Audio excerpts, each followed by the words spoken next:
নানপুরের মধ্যে একটা এতেকাফের সমাগম, এটা দিন দিন এটা চতুর্দিকে ছড়িয়ে পড়েছে, যার কারণে হাজার হাজার, এখন বলতে গেলে এশিয়ার মধ্যে এত বড় একত্রে এত বড় এতেকাফের জামাত একত্রিত হওয়া এবং এত লং টাইমের প্রোগ্রাম 40 দিন, যেটা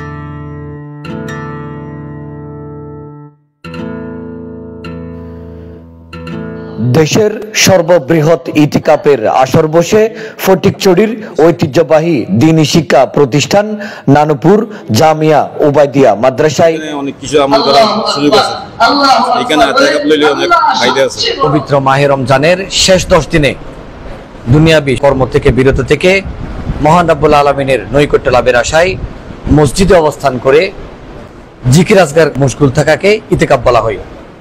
দেশের বিভিন্ন প্রান্ত থেকে প্রায় 3000 মানুষ ইতিকাফ বসেছে এই জামিয়া উবাইদিয়ায়। আমল হইতেছে 40 দিন ইতিকাফে অনেক ফজিলত, কোরআন হাদিসের আলোকে অনেক কিছু বোঝানো হইতেছে, শেখানো হইতেছে। প্রতি বছর 2 থেকে 3000 মুসল্লি দেশের প্রত্যন্ত অঞ্চল থেকে ছুটে আসেন এই আসরে। প্রায় দেশের প্রত্যন্ত অঞ্চল থেকে, একেবারে আপনার টেকনাফ থেকে তেতুলিয়া বলেন, পুরোটাই দেশের প্রত্যন্ত অঞ্চল থেকে, জেলা থেকে, বিভাগ থেকে এখানের মধ্যে ধর্মপ্রাণ মুসল্লিয়ানে কেরাম এসেছেন একটা মাত্র উদ্দেশ্য, আত্মশুদ্ধির জন্য।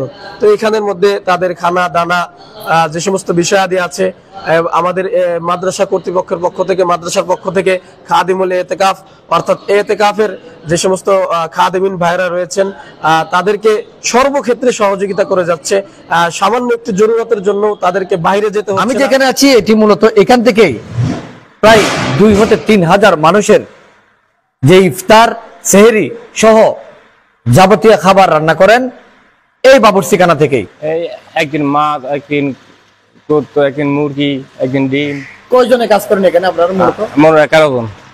11 জন। শুধুমাত্র এই ইতিকাফ যারা আছে তাদের জন্য রান্না বান্নার কাজ করেন নাকি? 11 সব সময় আমরা সকালে উঠি 8টা বাজে উঠি ইশরাকের নামাজ, তারপর কোরআন শরীফ, তারপর নিচে নামাজ শিক্ষা। যে মুরব্বী আছে ভক্তি হয় মনে করো নহারে নামাজ পড়ি নহারে, তারপর ফেরাত পড়ি নহারে, এই অনুযায়ী এটা এখান সুযোগ আছে। মানে খেদমত খাদেম ইনাতে বালা লাগিয়ে তো লাগছি। জামিয়া উবাইদিয়ার প্রয়াত মুরব্বীদের রেখে যাওয়া রীতি অনুযায়ী বর্তমান নানুপুরি পীর মাওলানা সালাউদ্দিনের ইসলাহি বয়ানের পাশাপাশি দৈনন্দিন কর্মসূচি ও আমলের মধ্য দিয়ে 40 দিনের ইতিকাফ পূরণ করেন এখানে আসা হাজারো মুসল্লি। বিষয় সেটা হলো আধ্যাত্মিকতার মধ্যে অনস্বীকার্য ভূমিকা এই জামিয়ার রয়েছে। এটার মূল কারণ হলো এই জামিয়ার প্রথম প্রতিষ্ঠাতা থেকে নিয়ে সকলেই আধ্যাত্মিক জগতের উদীয়মান এবং গতিশীল মেহনতি ওনারা মহাপুরুষ ছিলেন। আল্লামা আমিরউদ্দিন সাহেব, কুতুবুল আলম শাহ, সুলতান আহমদ নানবী রহমাতুল্লাহ, আল্লামা শাহ জমিরুদ্দিন নানবী রহমাতুল্লাহ সকলেই একেবারে হক্কানি পীর হিসেবে হাজার হাজার মানুষের হৃদয়ের স্পন্দন ছিলেন, যাদের একটু কথা শোনার জন্য মানুষ পাগল পাড়া হয়ে দৌড়াদৌড়ি ছোটাছুটি করত, সেরকম ছিলেন।